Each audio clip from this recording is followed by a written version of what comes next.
Today in this lecture we are going to discuss about parameterized query. Okay, parameterized query के दो style हैं, एक old style है और एक है न्यू स्टाइल। तो आज के इस लेक्चर में हम डिस्कस करेंगे ओल्ड स्टाइल। ओके, अभी तक जो हमने क्वेरीज रन करी हैं वो कुछ हमने इस तरीके से रन करी हैं, कर्सर डॉट एग्जीक्यूट और यहाँ पे क्वेरी लिख दी। ठीक है, देखिए ये this is the example of that. जो हमने ये इंसर्ट क्वेरी जो कमेंट जो आप यहाँ पे देख रहे हैं, this is the example of that. Okay, और ये इस तरह से cursor dot execute insert into imp और डायरेक्ट हमने ये क्वेरी रन कर दी। लेकिन इसका डिसएडवांटेज क्या है कि इसमें सपोज करो अगर हमें डाटा इंसर्ट करना है तो द वैल्यूज़ आर फिक्स्ड। हमें बार बार क्या करना पड़ेगा, इस क्वेरी में वैल्यूज़ को लिखना पड़ेगा। ठीक है, सपोज करो कि अगर ये वैल्यूज़ हम यूज़र इनपुट करना चाहता है रन टाइम में, ठीक है, तब क्या हो, तब तो वो पॉसिबल नहीं हो पाएगा क्योंकि ये वैल्यूज़ तो हमें पहले ही देनी पड़ेंगी तब प्रोग्राम रन होगा।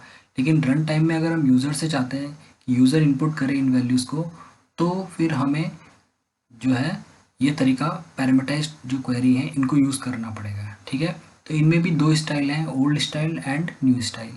तो आज हम इस लेक्चर में ओल्ड स्टाइल डिस्कस कर रहे हैं। ठीक है, आगे फिर जो नेक्स्ट लेक्चर होगा उसमें हम न्यू स्टाइल डिस्कस करेंगे। ठीक है, तो यहाँ पे देखते हैं कि हमारे पास एक यहाँ पे हमने इंसर्ट करना है रिकॉर्ड। ठीक, तो हम यूज़र से वैल्यू पूछेंगे कि यूज़र इनपुट करे रन टाइम में और वो वैल्यूज़ क्या हो जाए, डाटाबेस में एंटर हो जाए। ठीक है, तो यहाँ पे हमने यूज़र से वैल्यू ले ली। हमारे पास हमें मालूम है कि हमारे पास इंप टेबल है और उसमें 4 फील्ड है, आईडी, नेम, सैलरी और डिपार्टमेंट। ठीक है, तो आईडी की वैल्यू हमने यूज़र से यहाँ पे यूज़र से इनपुट करा ली, फिर नेम भी इनपुट करा लिया, सैलरी भी, डिपार्टमेंट भी। अब ये वैल्यू हमने इन वेरिएबल्स में ले ली। उसके बाद हमने अपनी क्वेरी डिज़ाइन करी। ठीक है, ये वेरिएबल है। ठीक है, और ये क्वेरी डिज़ाइन करी, इंसर्ट इनटू इम्प टेबल।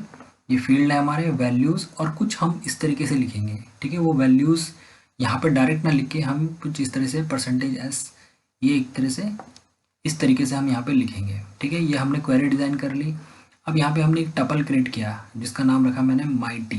ठीक है, और ये जो वैल्यूज़, ये जो वेरिएबल थे इसको पास कर दिया इस टपल के अंदर, यानी कि आप ये टपल के एलिमेंट बन गए, आइडेंटिटी, नेम, सैलरी, डिपार्टमेंट। ठीक है, और इसी ऑर्डर में है ये, जिस ऑर्डर में ये यहाँ पे डिक्लेयर है। ठीक है, इसी ऑर्डर में आइडेंटिटी, नेम, सैलरी, डिपार्टमेंट। ठीक है, इनके अंदर वैल्यूज़ हैं जो यूज़र देगा। ठीक, उसके बाद कर्सर डॉट एग्जीक्यूट लिखा और उसके अंदर एक पार्ट में हमने दो चीज़ें पास करी हैं कर्सर डॉट एग्जीक्यूट में।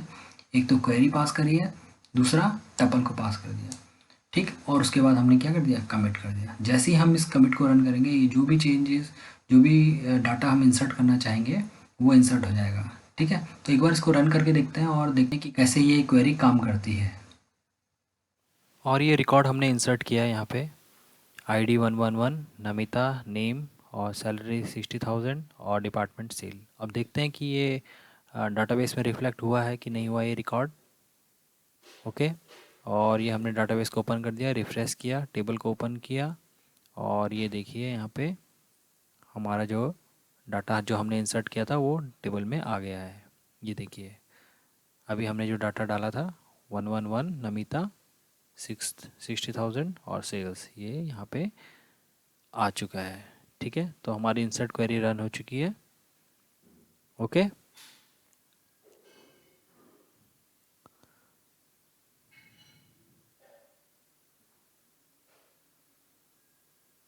तो इस तरीके से हमारी इंसर्ट क्वेरी रन हुई। अब हम क्या करेंगे, फैच करेंगे रिकॉर्ड डाटाबेस से। ठीक है, तो ये सारे जितनी भी क्वेरीज इनको मैं कमेंट कर देता हूँ पहले, और अब आ गए हम सेलेक्ट क्वेरी में। ठीक है, तो हम डिपार्टमेंट वाइज जो है रिकॉर्ड को फैच करेंगे। ठीक है, तो यूज़र से हमने डिपार्टमेंट की जो वैल्यू है वो इनपुट करानी है। ठीक है,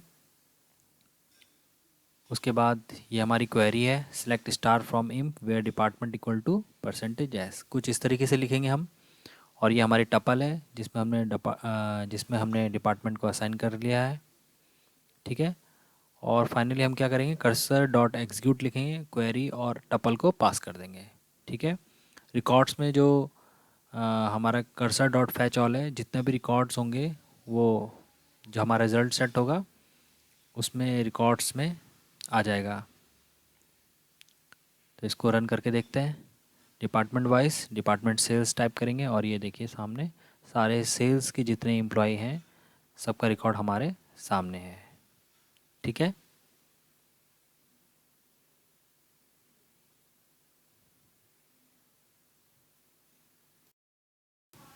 हमने डाटा जो है फैच कर लिया डाटाबेस से। अब हम अपडेट करेंगे। ओके।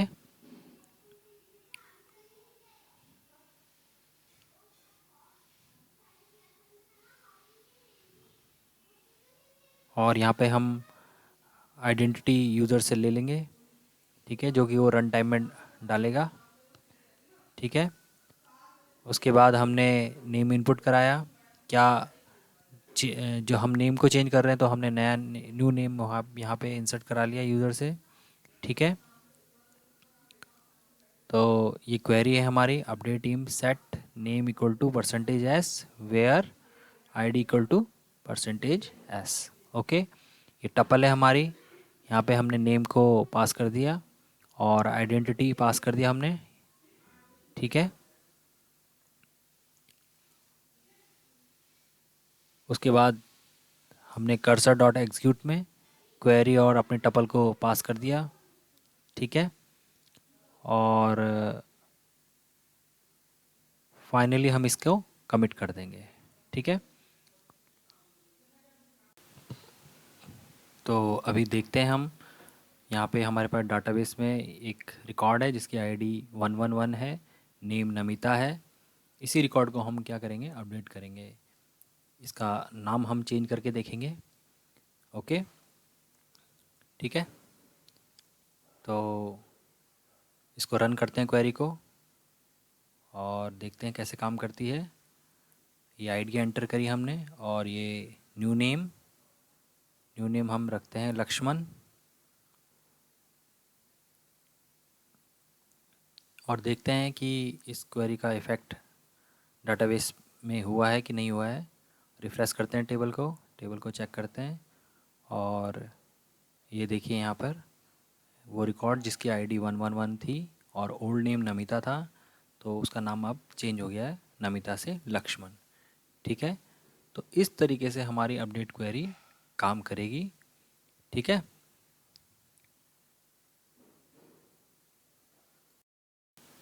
डाटा हमने अपडेट कर दिया है। अब हम डाटा को डिलीट करेंगे टेबल से। ठीक है। और यहाँ पे हम आइडेंटिटी यूज़र से इनपुट कराएंगे। ठीक है। किस रिकॉर्ड को डिलीट करना चाहता है, ये हमारी क्वेरी है और ये हमारी टपल है जिसमें हमने आइडेंटिटी को पास कर दिया। ठीक है। और ये कर्सर डॉट एग्जीक्यूट जिसमें हम क्वेरी और अपने टपल को पास कर देंगे। ठीक है। और फाइनली हम क्या कर देंगे, कमिट कर देंगे। ठीक। तो इसको देखते हैं रन करा के ये कैसे काम करती है। यहाँ पे आईडी डालते हैं। तो हमने आईडी डाली है 111। अभी हमने क्या किया था, जो रिकॉर्ड था 111 उसको अपडेट किया था। उसका नाम नमिता से हमने लक्ष्मण किया था। उसी रिकॉर्ड को हम क्या कर देते हैं, डिलीट कर देते हैं। तो ये आईडी क्वेरी एग्जीक्यूट हो गई है। डाटाबेस को चेक करते हैं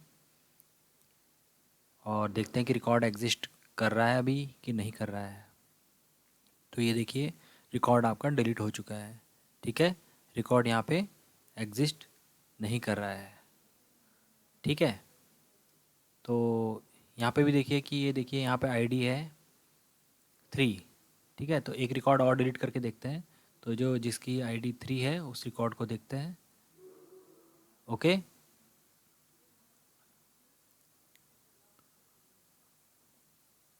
प्रोग्राम को रन करते हैं दोबारा। आईडी डालते हैं 3 और एंटर प्रेस किया और ये देखिए आपका रिकॉर्ड डिलीट हो गया। यहाँ से रिफ़्रेश करते हैं टेबल और चेक करते हैं कि जिसकी आईडी 3 है वो रिकॉर्ड एग्जिस्ट कर रहा है कि नहीं कर रहा है। और ये देखो कि यहाँ पे से आपका जो रिकॉर्ड है जिसकी आईडी 3 थी वो डिलीट हो गया है। ठीक है, तो वो वो एग्जिस्ट नहीं कर रहा है टेबल में। ठीक है, तो इस तरीके से आपकी डिलीट क्वेरी काम करेगी। तो इसमें हमने सारे सेक्शंस को डिस्कस कर लिया है, इंसर्ट करना, फैच करना, अपडेट करना और डिलीट करना। ठीक है, तो ये ओल्ड स्टाइल है। जो न्यू स्टाइल है हम अगले लेक्चर में डिस्कस करेंगे। ठीक है, आपको ये भी पता होना चाहिए, ओल्ड स्टाइल भी पता होनी चाहिए और न्यू स्टाइल भी पता होनी चाहिए। ठीक है, तो आप इसको प्रैक्टिस कीजिए। ओके।